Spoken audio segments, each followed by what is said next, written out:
Welcome to Fitness Casual. Real results come from more clarity, not more effort. I'm Andrew Hayes, and with me is the calorically balanced Kat Best. Hello. How's it going, Kat? Good? Good. So far, so good. Feeling high energy?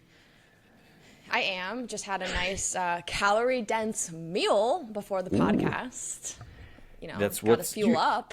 do you have a favorite high calorie food that you eat? Definitely nut butter, peanut butter, Mm. cashew butter, almond butter, and healthy, but very calorically dense. So a little goes a long way there, but that's probably my favorite. But honorable mention is probably beef short ribs. They are very high calorie because they're so fatty, but those, Ooh, I think, yum. like slow cooked beef short ribs is an unbelievable experience. So those, if I eat those, I'm like balling out. I don't even care. I will eat so much, but those two are definitely my top preferences. Do you make those or you just get them somewhere Oh else? yeah, I'll cook them in the pressure cooker. It's such a easy way to do it.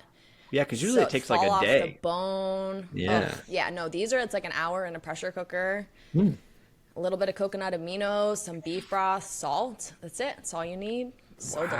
Wow. Okay. Okay. That's great. Well, I was at Orange Theory yesterday, which is a conversation for another day. But they told me that I burned 700 calories, and I was like, I don't know if that's exactly right, but yes and no, you know. So I think that's just Maybe. a funny maybe. I mean, I was running, Yeah. maybe. But it doesn't totally work that way, which we'll get into. There's nothing wrong with a high calorie food. For in terms of sweets, I like a Reese's peanut butter cup. They're about 100 calories each. Also, nut butter, super good. But there's some more healthy stuff in there too, like honey. I have honey in my yogurt in the Yep. morning. I'll have honey with apples sometimes. That's high calories. So, not the worst thing, again, which we'll talk about today, but super, super delicious. I feel like there's just that biological part of your body where you're like, this is great because your body's like cheap energy. Totally. Let's have more of that, which is why ultra processed food can be a challenge. So today we're going to talk specifically though about maybe one of the most mentioned phrases in the history of wellness, which is calories in, calories out, abbreviated to CICO.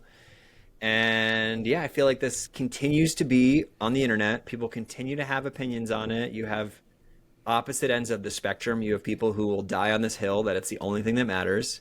You have people who think it's completely irrelevant and everything in between. And here we are, Kat, you and me, with yet another opinion on it. But I would like to say this is going to be the final answer because I think we really understand this topic. We're going to make sense of it to people who maybe don't have as much nutrition knowledge as we do. And then we maybe can never talk about it ever again. What do you think about that?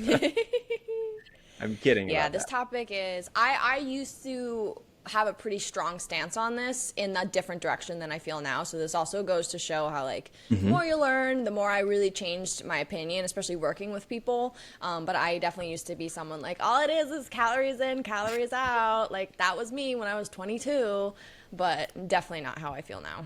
Yes. So we've all been told it's just simple, right? Eat less and move more. But if you're listening to this, you've either tried that before and it hasn't worked, or you've learned more. And so we really want to break down, first of all, where does this narrative come from? And then what is the right answer?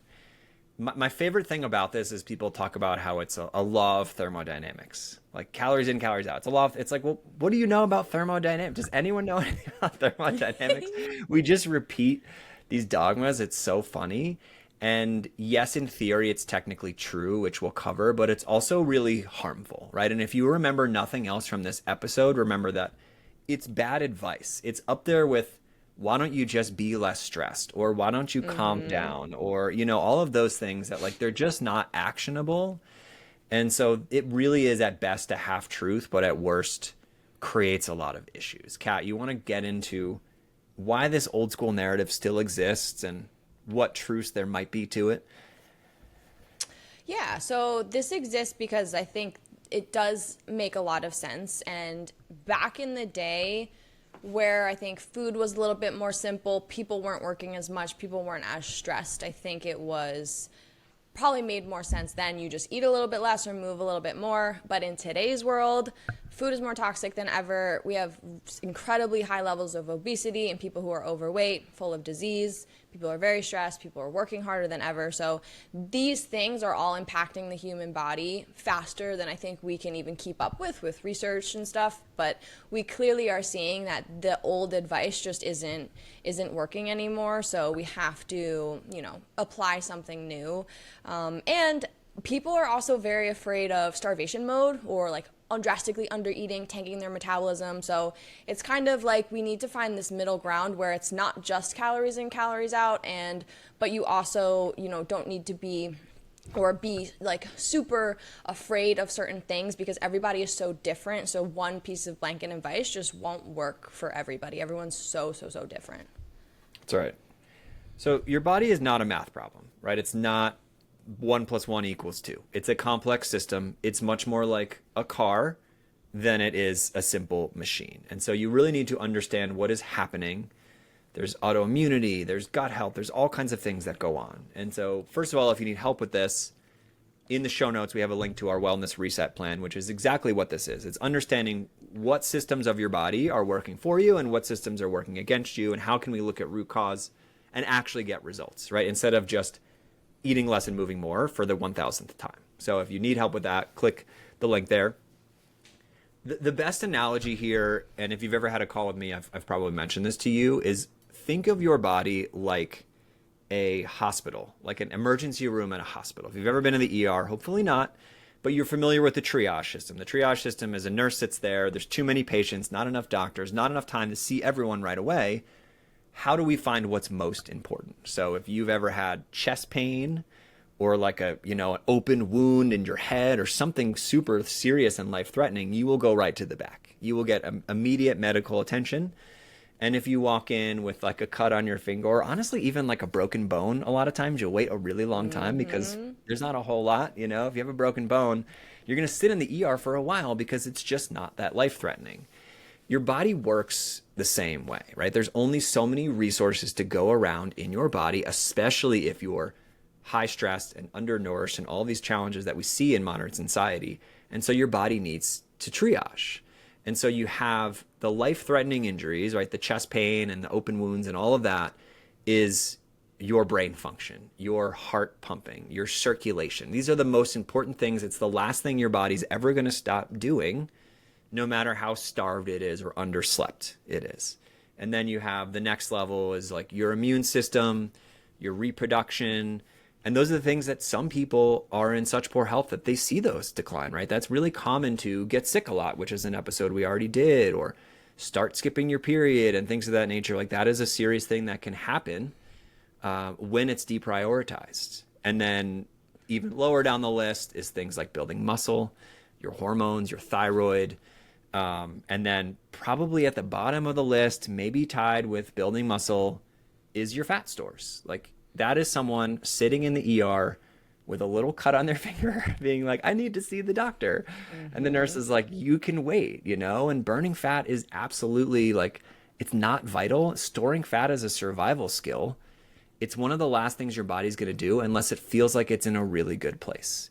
In theory, will you still burn fat and lose weight no matter how miserably undernourished you are? Like, yes, and we'll get into that a little bit, but we're not talking about thermodynamics here. We're talking about living a healthy life and hitting your goals with efficiency. And so that's why this hospital analogy is really helpful. Kat, you want to get into some of the details of this? Yes. So the body does not just burn fat. Like Andrew mentioned, fat's kind of the last to go.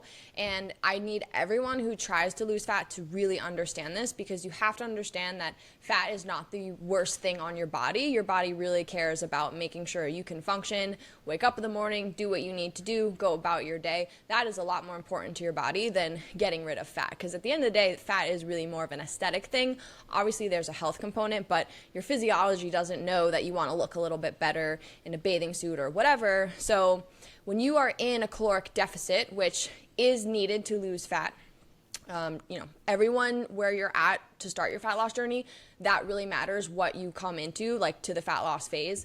But in general, if you're in a caloric deficit, that is seen as a stressor on the body. So if your body just wants to keep you alive, it's going to pull from other things despite all of the stress that you're putting your body under being in a deficit. And this, it pulls from your body based on importance. So one of the first things to go is your energy. Energy is a little bit less because you're eating a little bit less. So thyroid conversion can slow, your metabolic rate can lower. This is nothing super drastic. And this is actually where making sure you're not cutting calories incredibly low really matters here for your metabolic rate, but it's going to lower a little bit if you're in a caloric deficit. Your mitochondria makes less energy, so your cells literally have less power to run on. This is why I tell everyone, all of our clients, like if you're focused on performance, a caloric deficit is only going to work against you. You may want to lose fat and perform well at the same time. I totally get it. Like that sounds awesome, but your energy will be impaired if you are in a caloric deficit. That's just how it is. Maybe you feel a little bit more colder, a little bit more sluggish, unmotivated, or brain fog. These are normal things to experience, but I think they are also based on your macronutrient breakdown. So one thing I always want to do is have people feel as good as possible while losing weight. But if someone is a couple weeks or months into a fat loss phase and maybe energy is a little bit lower, I'm not surprised. It kind of makes sense. And that also tells us maybe we need to come out of the deficit. But you may notice energy differences. That's the first to change when you don't eat enough. And think about if you ever have food poisoning and you don't eat for 2 days after that, how bad do you feel the next few days? You're sluggish, you're running on nothing, you have nothing, and you're all probably really, really hungry. And that's just because you have no food in your body, so energy is naturally going to tank.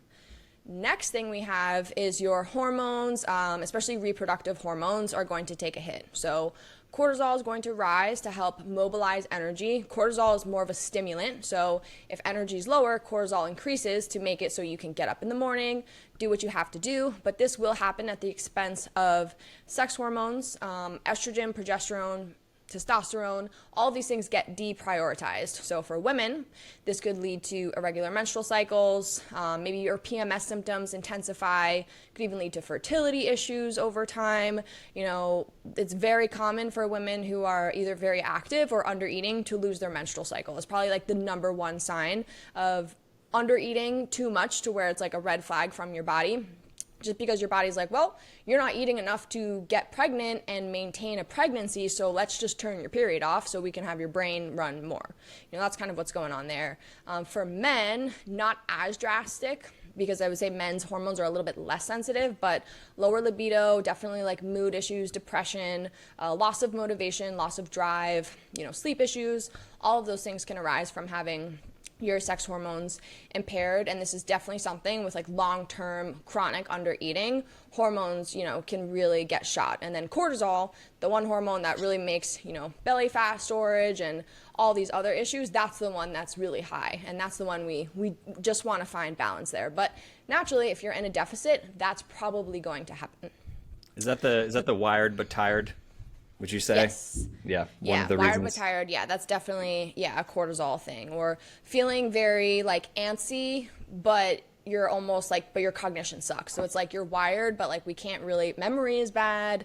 It's just not a good feeling. But you may notice that a couple months into a deficit if you're eating really low calories, or for people if you're going really nuts, really low calorie, over exercising, you might feel that pretty quickly in the span of a couple weeks or so.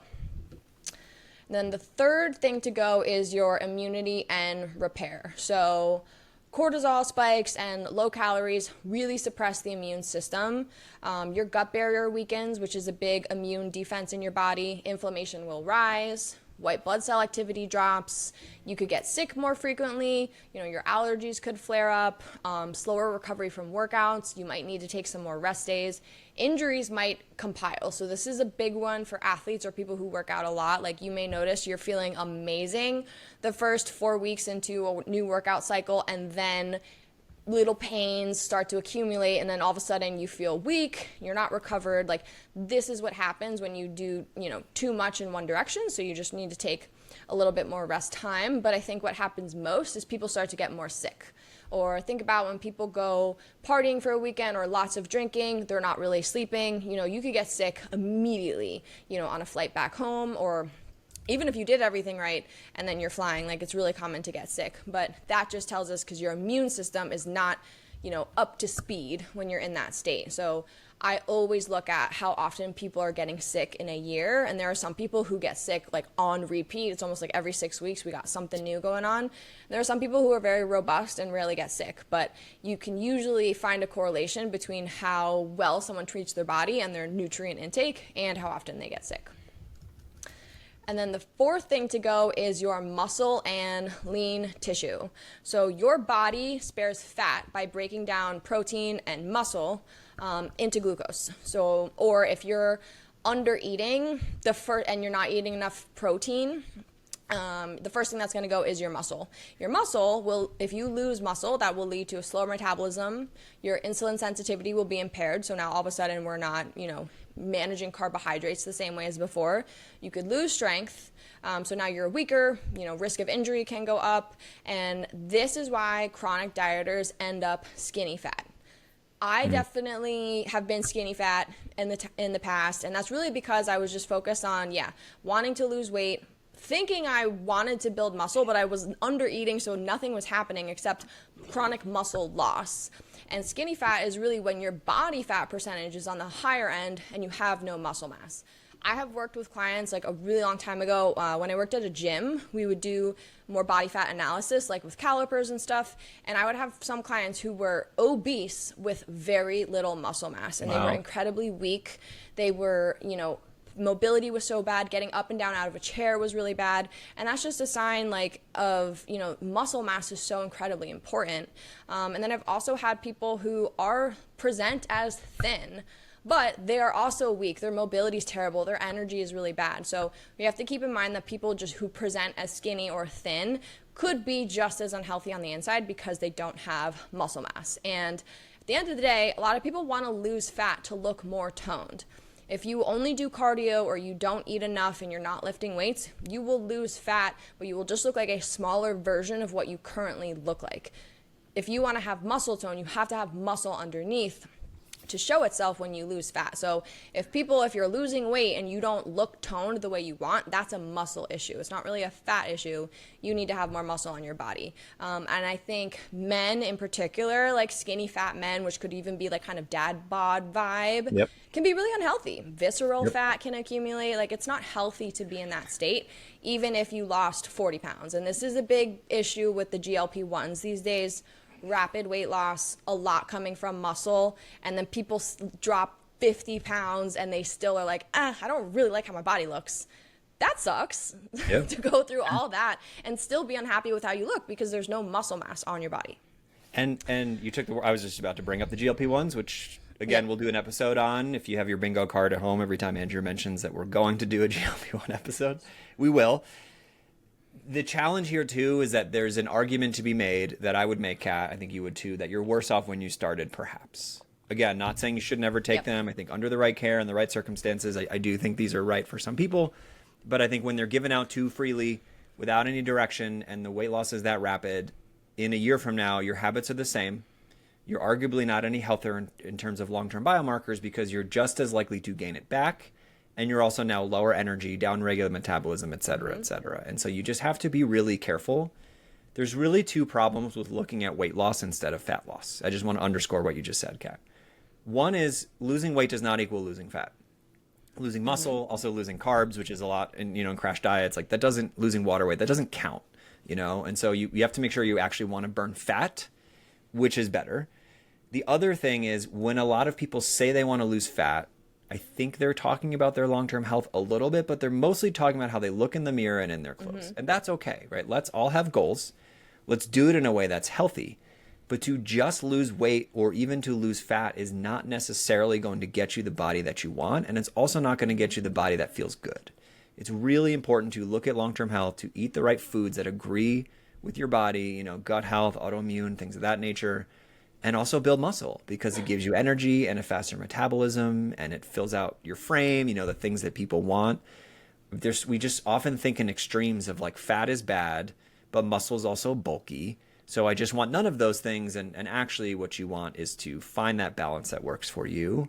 You don't need to look like a bodybuilder, but you do need to have lean muscle mass. They're super, super vital for all of the goals. And so I just want to make sure that's clear. And that's just yet another reason why calories in, calories out really doesn't tell the full story. Because we've met so many people, Kat, in our program who are thin or don't, weigh a lot on the scale. And they're not where they want to be either. And so I just want to make sure that point is clear. So true. And this is also why your weight, in addition to progress pictures and other things, or how your clothes fit, all of that's really important to know for actually losing weight versus fat. But fat is the last thing to go on your body. So finally, after your body's cut everything else, we've dipped into energy, we've dipped into hormones, muscle. Now the body is ready to shed some fat. Your body is very protective over fat cells. And this is why really low calorie diets or, intense exercise, like just trying to burn as many calories as possible or eat as little as possible really will diminish your health, hormones, and muscle and leave you not feeling so good. That's because fat, your body's very protective of fat. It is a survival thing. For women, unfortunately, your body wants more fat on you than men. So there's a lot of women where I look at them and they're like, I want to lose fat. And I'm like, from where? Because I don't see much. And if you want to get leaner, like an elite level of leanness, you have to be okay with feeling like shit. Bodybuilders who are on stage who are like very low percent body fat, they look like they are the pinnacle of health. They are not. And they will be the first ones to tell you they feel like ass on that day. They feel horrible, especially women. They don't have their periods. They're probably on steroids. Like, don't even get me started. But those people, it's just super unrealistic. And even for women to have like visible abdominal muscles, you're incredibly lean to the point where other things are probably sacrificing to get there. So we just have to be realistic. Also, if you're a woman and you want to get rid of your little lower belly pooch, but every other part of you is quite lean, you're genetically, that just might not go. And if you need to sacrifice so much just to get that little layer of fat to leave, it might not be worth the trade-off. So for that, I would just say we need to work on body image and other things, and maybe focusing on performance or some other physical, thing you can do to feel good about it and not focus on aesthetics. But, fat is hard to lose if you are, it's easy to lose if you're doing, really aggressive things. But it's also easy to lose if you're doing the right things. It's just at a slower rate. And the reason this is problematic is because people who believe in calories in, calories out tend to live in low power mode for years because they are constantly kind of under eating. Probably on weekends they might eat normal, but on weekdays they're underdoing it. But these are people who try to eat the smallest breakfast possible, the smallest lunch. Like, I'm just gonna have a little cup of yogurt with like 5 blueberries, and I'm full. But like, you're not. And if you're trying to really undereat or eat like the smallest thing possible, which a lot of people, when they come to our program, they're like, oh, I just wanted to make like the lowest calorie choice. So they're like, oh, I'm under my calories by 500 today. Isn't that good? I'm like, no, like your calorie goal is your calorie goal because I want you to hit that goal, not because I want you to eat less than that. But I get it. A lot of people are in that mindset. And these are the people who you're not really starving yourself, but you're not thriving. So you're constantly kind of feeling like you eat less than your friends, or maybe you're always hungry and exhausted, and motivation is just so hard to be motivated to not overeat. The scale might not be moving, or you're fluctuating day to day, but you're never really seeing a consistent downtrend. These people get energy crashes, usually after meals or at least in the afternoon. These are people who, if you're stuck in this state, your metabolism has adapted to match your intake. So if you are always under eating, then your metabolism will downregulate a little bit. Your hormones, especially the hunger hormones that tell you when you're full and when you're hungry, those get a little bit off, and the hunger hormones might be constantly turned up a little bit because you're always in like diet mode. The cortisol, once that starts to peak, now your sleep is impaired.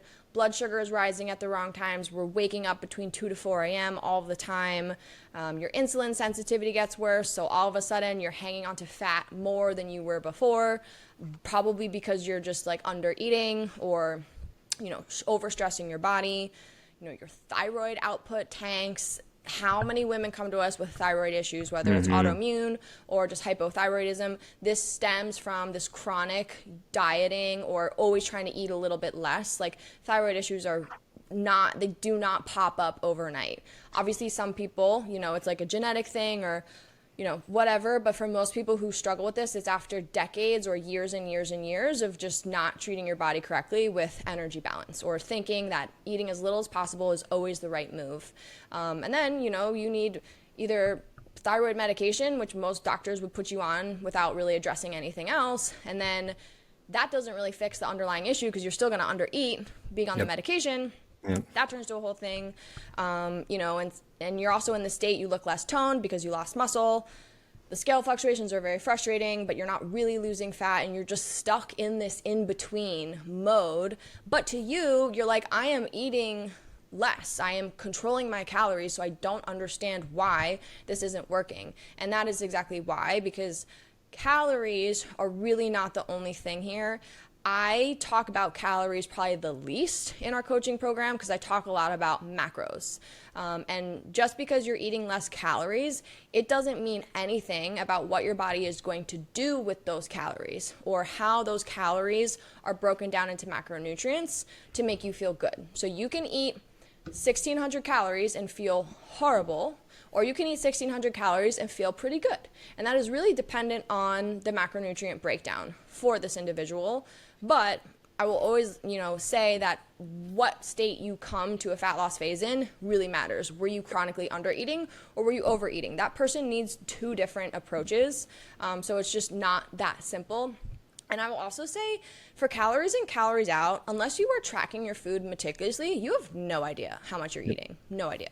I think a lot of people are like, oh, I'm controlling my calories, and then I see what they do on weekends, which blows out the low calories on weekdays. And those are the people who forget that the weekends exist, or they almost pretend that didn't happen. But if I'm really good Monday through Friday, then whatever I do Saturday, Sunday doesn't matter. And that also contributes to you not wanting to confront your choices, but also really lacking the awareness that you're not in as much of a deficit as you think, which I also think is a case for most people, unless you've done some tracking.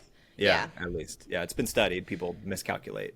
I also want to apologize on behalf of every fitness marketer ever for telling this narrative, right? I think so many of us grew up with, like, I mean, calories is the biggest number on the back of every single food that you buy at the store. And calories was everything people talked about, especially if, like, you had a mom, you know, likely who was weight loss conscious. They probably talked to you about calories and Slim Fast and all of this stuff. It was like, it was always focused on calories, and that narrative refuses to die. And I'm not afraid to call out Optavia right now. It's like, they still do this. They sell you this food in a package.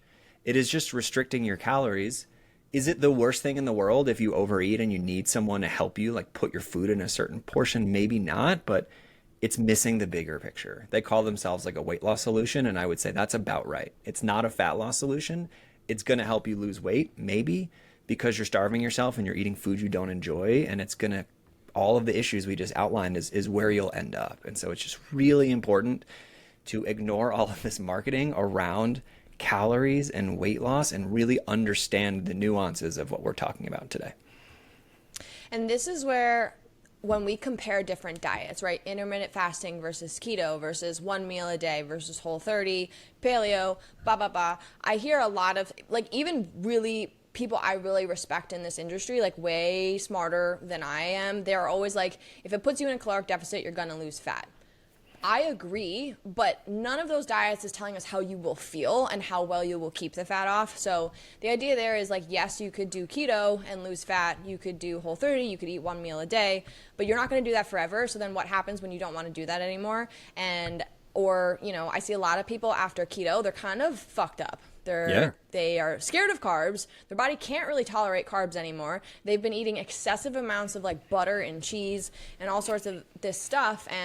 But it's really like the psychological issue of them being, like, freaked out by eating I would say a minimal amount of carbs. Like, I'm talking 100 grams they're scared of, and that's pretty low on the spectrum anyways.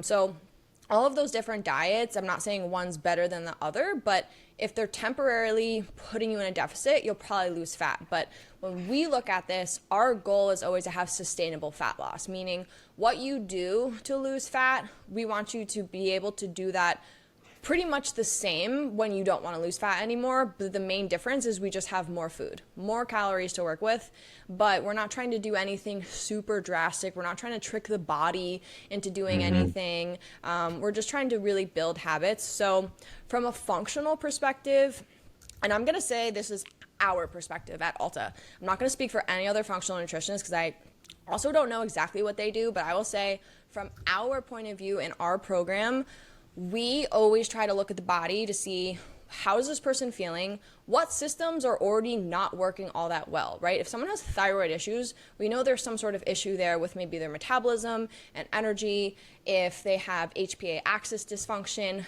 sex hormones and stress will be off and off the charts. If they have high blood sugar, we know there's an issue with insulin. If they have gut issues, we have nutrient absorption, maybe food sensitivities, if their sex hormones are depleted, we can definitely look into like age first, like is this natural, or are you in your 30s with low estrogen? Very different than if you're 50, 60. So we look into all of those things and then say, okay, what are the calories you need in order to lose fat while we can get you feeling as good as possible? And my approach is always to have someone eat as much as possible while losing weight or fat. And I say weight or fat because usually you lose weight and then fat. Like we mentioned earlier, fat loss does not happen right away. I would say after like 4 good weeks of being really consistent, that's when we really see like the dial turn up as far as fat loss. But those first few weeks when people are doing all the things and they're kind of like, I see the scale move, but I don't really feel or look any different. Well, you haven't like got to the part yet where we've really lost fat. So that comes, and then, months 2, 3, they're really locked in the groove, body's changing, everything. But that's because fat loss is just not going to happen right away. Right. But other things we look at are their diet. So when they come to the program, I'm always wondering, how many calories are you actually eating? What does your balance of macronutrients look like? What does your fiber look like? How much water are you consuming? All of these things are very important for me to know how to guide them. Because if someone's eating really low fiber and then they have gut issues, then that speaks to me as like, oh, here's a gap that we need to fill. But if they're eating plenty of fiber and then they're having gut issues and then I see that they don't eat any fat or they don't eat any protein, now we kind of go somewhere else where it's like, all right, fiber is pretty good, so let's target something else. And this all comes from having these data points, and this is just why monitoring what you eat is really impactful. I don't think you need to log your food every day forever, but if you really have no idea what your food intake is, I think that is really helpful. But I just want to point out that the breakdown of macros is so important. And this is why people in our program are kind of surprised how much they can eat, feel pretty good, and lose fat, but we don't keep them in a deficit forever. And there are times where I pull people out of a deficit when they don't want to. They're like, I want to keep losing weight. I'm not where I want to be yet. And I'm like, too bad. We have to go to maintenance for a little bit to like get everything back functioning. Energy is going to be better. Your sleep is going to be better. Now we can work out even harder. Like I make sure we do that phase for a little bit to restore the body and then go back down, because I understand how the stress is going. Even if someone's very happy, if they feel amazing, it just won't always be that way forever. And then we make people think that the deficit or what it takes to lose weight is where they should be forever. And that's a huge gap and a huge issue that people don't understand, that what it takes to lose fat is not what it should take to maintain it. We should always build back up, but that's a scary step. And a lot of people don't understand how to do that.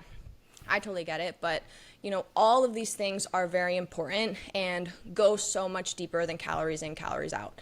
I think calories is useful when you look at a nutrition label, and if you see something's 1,000 calories, you could be like, all right, this is dense. This might not be a good choice, but calories should not be the deciding factor for any food choice. It always should come back down to the macronutrient breakdown.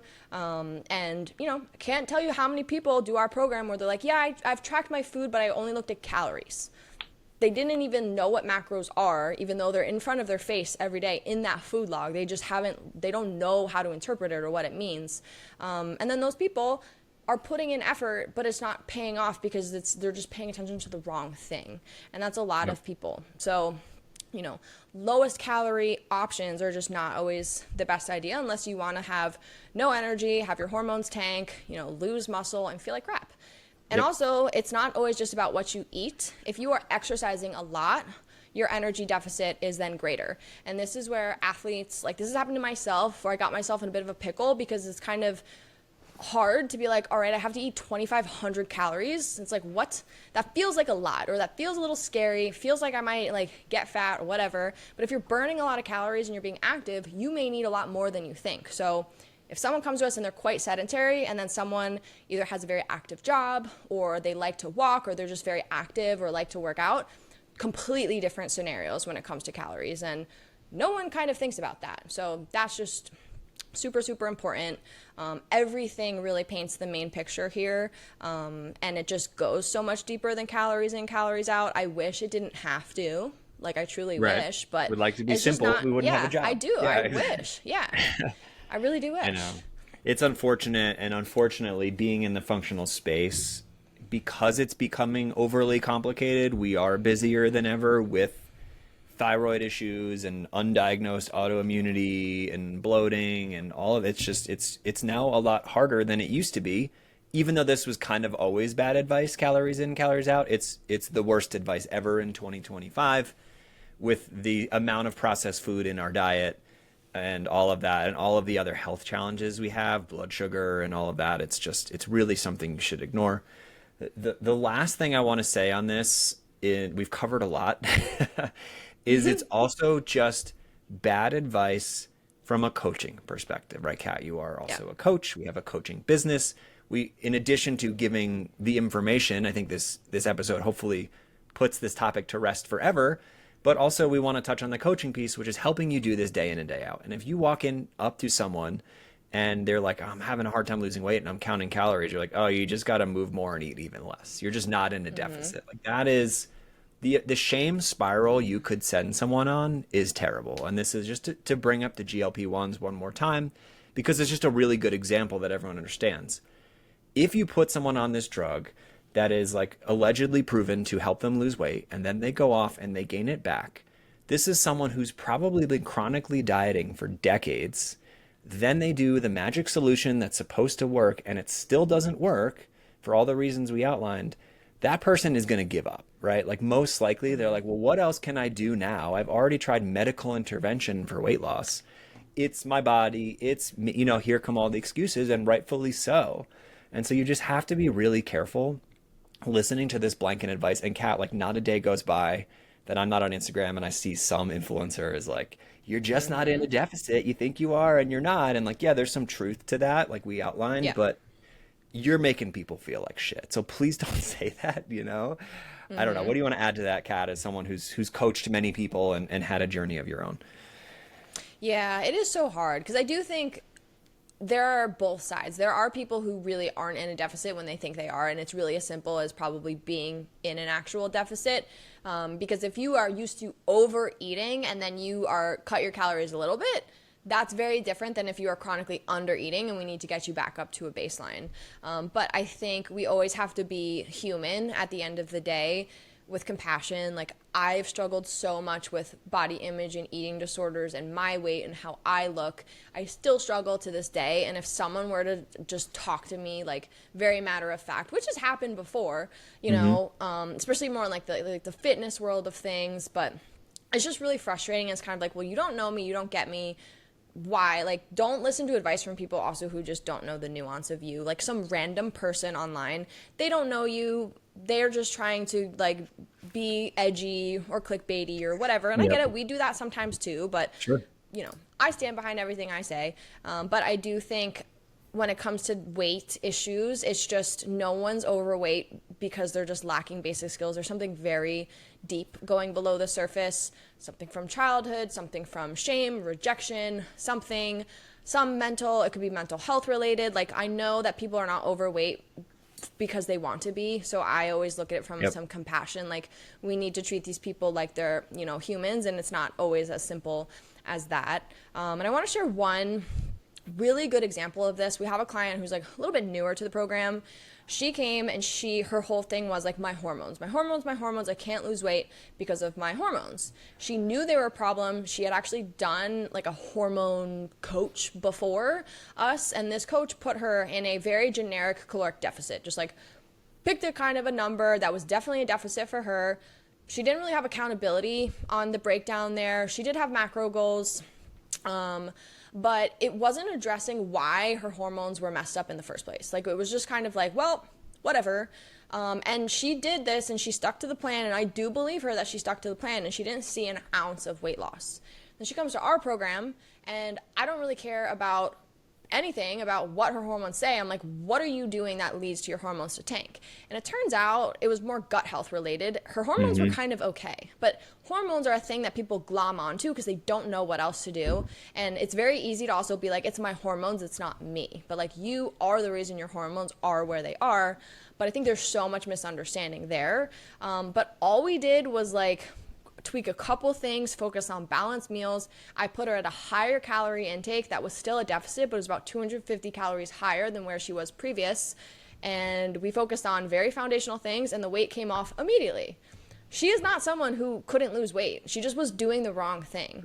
And if she was someone who really couldn't lose weight, you don't lose weight immediately when you start doing something different. So it just wasn't the right approach. It's not saying we're so much better than that other coach, but I think it was just missing missing a foundational layer of like, why are you in this state to begin with? And for her, like, going lower calorie was not helping. We had to change up the macro structure and pay attention to fiber, blood sugar, all of these things that were pretty simple tweaks for her, but made all of the difference. And now she's like over the moon happy, but it started with the belief that she was broken or really couldn't lose weight, or I'm doing everything and it's so hard. And that's tough. And that's a tough place to come with. And if you were to look at her and be like, yeah, just eat less, move more, that would have not helped her at all. It wouldn't have addressed a single thing, and she would have been in probably a worse situation. So just goes to show, like, we need a more compassionate approach, but to really look at a bunch of different things, and we cannot make assumptions about anything. That's why we do so much detailed analysis in our onboarding. I want to look at labs. I want to understand your lifestyle. I want to know what workouts you're doing. I want to know what you're eating. I want to know how much alcohol, like everything, because I really can get a good picture of what this person's bringing to the table and just not make assumptions. I think too many people make assumptions out there as well.